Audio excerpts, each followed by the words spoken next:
Monsieur Karim Tabou, bonsoir. Merci d'avoir accepté l'invitation. مرحبا بك وصحة عيدك.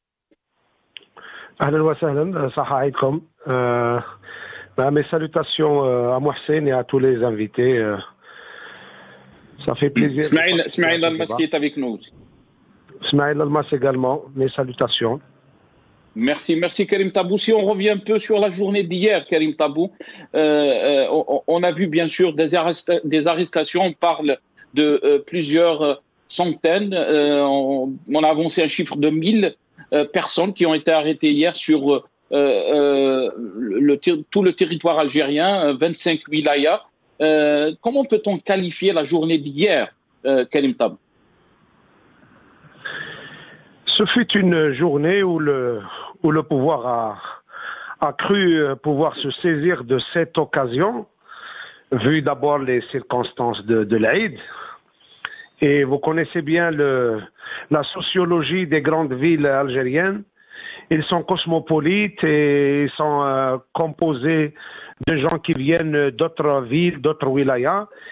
Et donc, je pense qu'il a cru avoir profité d'une occasion pour tenter de renverser les rapports de force du terrain.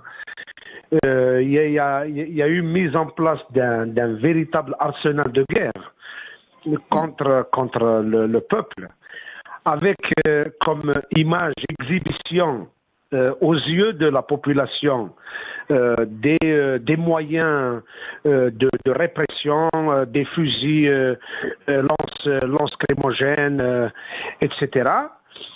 Il est clair que le pouvoir continue d'adopter une politique sécuritaire à l'égard d'un mouvement éminemment politique. Donc il continue de considérer que la crise ne peut être traitée que par les voies sécuritaires. Et c'est ça l'erreur. Donc, est-ce que vous pensez, Karim Tabou, est-ce que vous pensez que le régime, vous êtes en train de le dire, est en train de gérer cette crise politique, que vous êtes en train de qualifier de purement politique, comme une opération de maintien de l'ordre? Plus large que cela, c'est-à-dire il y a eu depuis le début du Hirak toutes sortes d'accusations qui ont été portées contre le Hirak lui-même. Aucune de ces accusations n'a été étayée, prouvée par des preuves concrètes.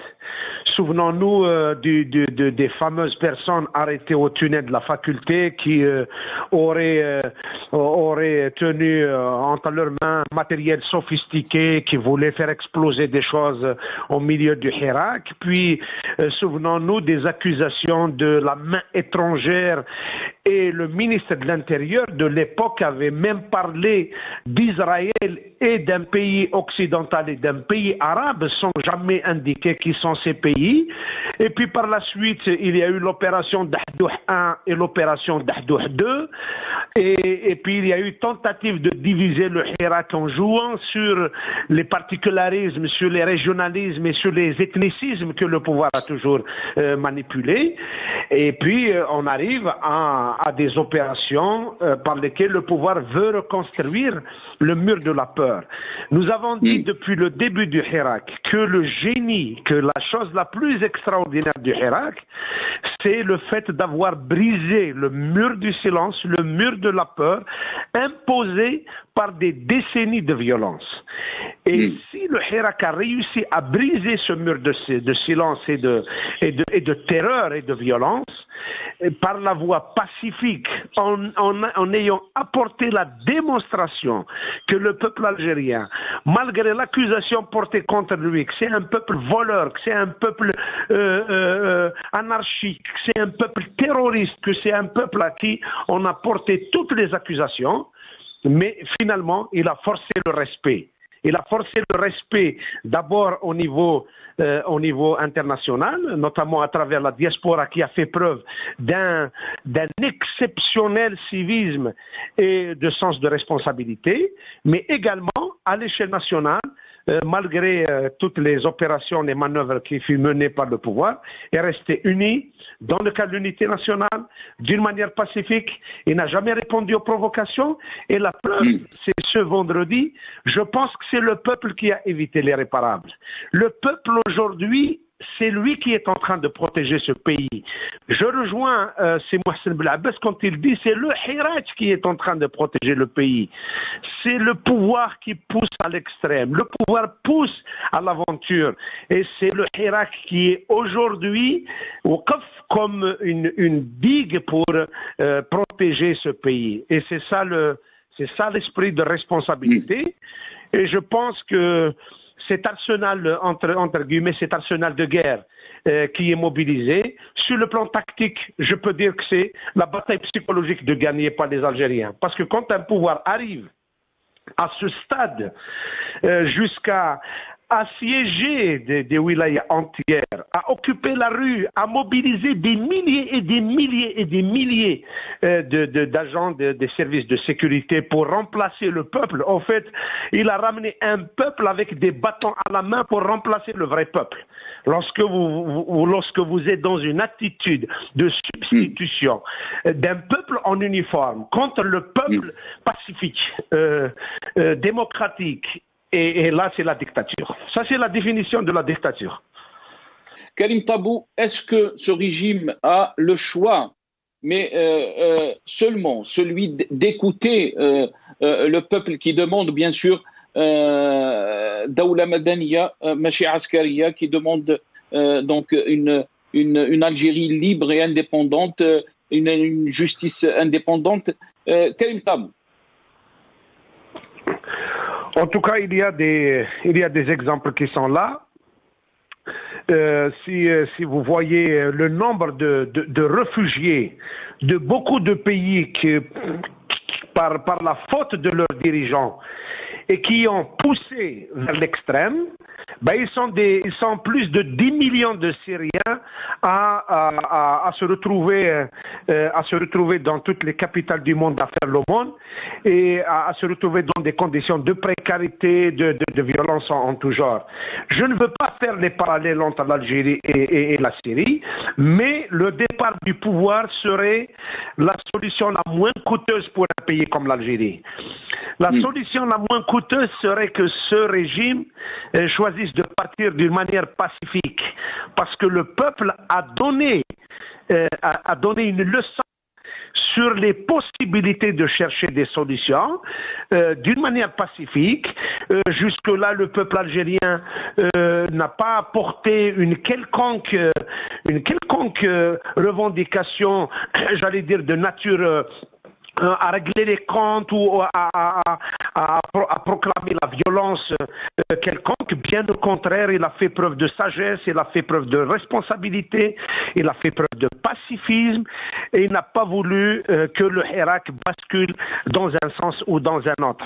Quelle que soit la nature des manœuvres qu'il y a eu, souvenons-nous de la manœuvre par laquelle le pouvoir avait tenté de porter atteinte à l'unité nationale en essayant de dresser les uns contre les autres au début du Hirak, et je passe sur toutes les manœuvres qui se sont passées. Le peuple est resté uni, pacifique, et il n'a pas succombé aux sirènes de la violence, même si le pouvoir a non seulement pratiqué la violence sur le terrain, mais il a également mobilisé sur la toile et sur les réseaux sociaux une armée de mercenaires qui pousse à la violence, qui profèrent des discours ethnicistes, des discours de haine, des discours portant atteinte à la vie des gens, portant atteinte à l'honneur des personnes.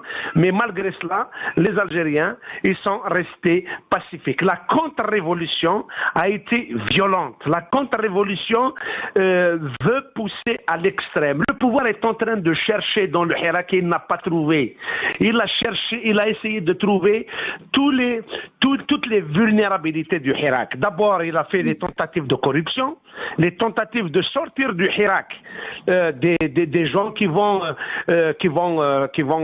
aller dans le sens du pouvoir. Souvenons-nous du faux dialogue, du vrai faux dialogue de Karim Younes.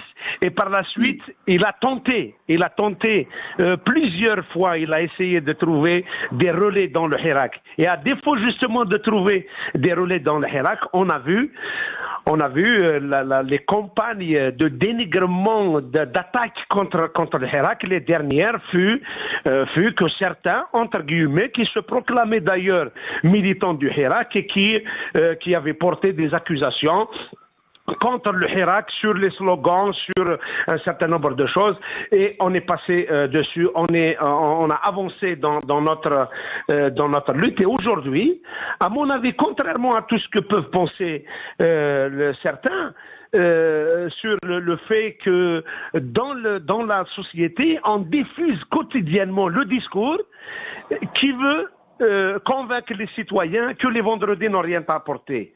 Vous savez, quotidiennement, vous entendez les chaînes de télévision du pouvoir proclamer, inviter des gens sur les plateaux et qui disaient en substance que finalement, le vendredi, il n'a rien donné, le Hirak Hada, il n'a rien donné. Et ils veulent même sous-entendre aux gens qu'il ne servait à rien de sortir chaque vendredi. Mais la réalité est que chaque vendredi, le pouvoir fait des calculs et il a bien compris que la détermination d'un peuple, la force du politique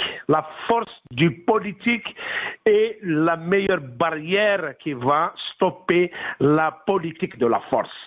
La force du politique, les Algériens ont fait preuve d'intelligence, ont fait preuve de génie. Chaque jour, ils ont amélioré leur slogan, ils ont adapté leur mécanisme de réflexion à la réalité du terrain et ils ont été dans l'action unitaire. Lorsque vous avez un slogan qui est proclamé à Bablouad et le même jour il est proclamé à Annaba, Constantine, Tlemcena, Oran, quelle belle leçon d'un peuple qui est en train de proclamer son unité dans un cadre pacifique par les voies politiques et qui ne répond pas aux sirènes de la violence et de l'aventure. Face à la situation que vit notre pays, le Hirak, on l'a vu, il est déterminé donc à aller jusqu'au bout de cette révolution, déterminé malgré donc les manœuvres du régime, malgré l'approche du tout sécuritaire. Comment vous voyez les choses évoluer, Karim Tabou, quand on voit un régime, un pouvoir qui, pour lui, il est dans sa logique, il parle d'un Hirak béni d'un côté, mais qui l'opprime de l'autre côté, il est en train de préparer des élections. Comment vous voyez les choses évoluer, Karim Tabou? Vous savez, d'abord, quand on parle du pouvoir, le pouvoir en Algérie n'étant pas une entité homogène, nous sommes face à deux choses. Nous sommes en face d'un chef d'État qui exécute une feuille de route et qui est en train de consommer un mandat. Un mandat qui ne lui a pas été délivré par le peuple algérien. Il est en train de l'exécuter dans des conditions très complexes et très difficiles. Vous savez, lorsque vous avez un chef d'État incapable d'effectuer une visite dans aucune wilaya du pays, incapable d'effectuer une visite dans aucun pays au monde où il y a des ressortissants algériens au risque de se faire dévoiler au grand jour, qu'il est rejeté par tout le peuple. Au fait, un chef d'État assigné à résidence surveillée par le peuple est dans une situation de faiblesse. Maintenant, le pouvoir dans sa globalité, je pense que même avec les truchements qu'il y a eu, c'est-à-dire que désignation d'un chef d'État, concoctage de constitution, mise en place d'une assemblée nationale qui va être en tout cas une assemblée, mais qui ne soit ni nationale ni populaire, puisque ça va être constitué de gens qui sont choisis par le pouvoir et qui sont pour la majorité des gens qui ont fait preuve de délation et de soutien au pouvoir. En tout cas, vous imaginez dans un pays où un chef d'État a été désigné, il change de constitution, il met une assemblée et vous avez tout le peuple dehors. Vous avez tout le peuple dans les rues qui proclame que vous êtes illégitime, que ce pouvoir doit partir, que le système doit changer. Je ne pense pas que le pouvoir ait une feuille de route dans la réalité. Il essaye de gérer, il a cru pouvoir prendre à l'usure, comme ce fut d'ailleurs le cas pour plusieurs mouvements de contestation par le passé. Souvenons-nous de la grève du cartable en Kabylie, souvenons-nous des événements du printemps noir en Kabylie, souvenons-nous également des événements qui se sont produits dans les wilayas du sud, à Borj Badji Mokhtar, et c'est toujours l'approche sécuritaire doublée d'une stratégie de l'usure. C'est-à-dire prendre les gens dans le temps et puis les matraquer pour les faire renoncer à leur engagement politique. Mais cette fois, le caractère pacifique est surtout le capital d'expérience acquis par les Algériens. Finalement, tous les combats qu'il y a eu, toutes les luttes qu'il y a eu, tous les printemps qu'il y a eu, ils ont abouti aujourd'hui à une situation de maturité du peuple algérien que le pouvoir n'arrive pas à comprendre, que le pouvoir n'arrive pas à intégrer comme élément important dans l'avenir. Nul ne peut aujourd'hui décider sur la tête, au-dessous de la tête des Algériens sans leur demander leur avis. Je pense que les Algériens aujourd'hui ont bien apporté la démonstration qu'ils sont capables de faire le miracle.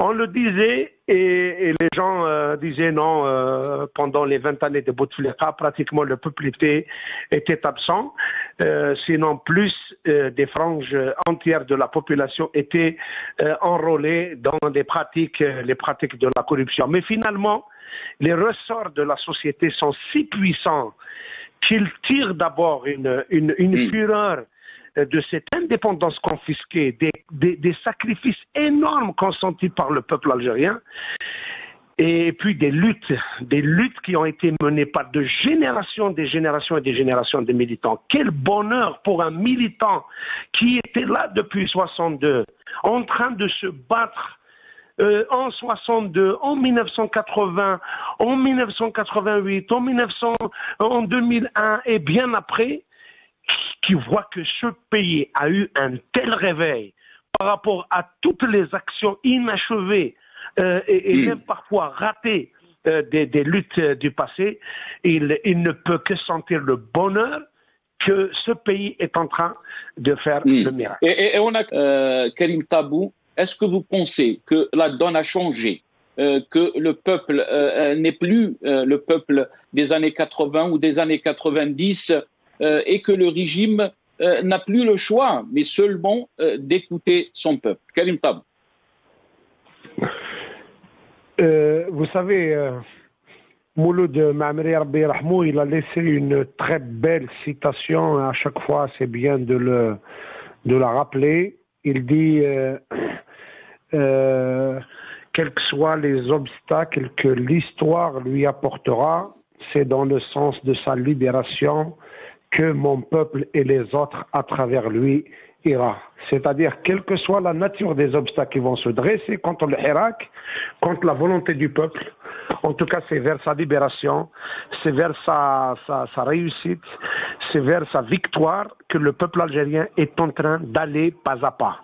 Et personne ne peut, en tout cas il n'y a pas de modèle dans le monde d'un pouvoir de ce type qui a réussi à se dresser contre la volonté du peuple.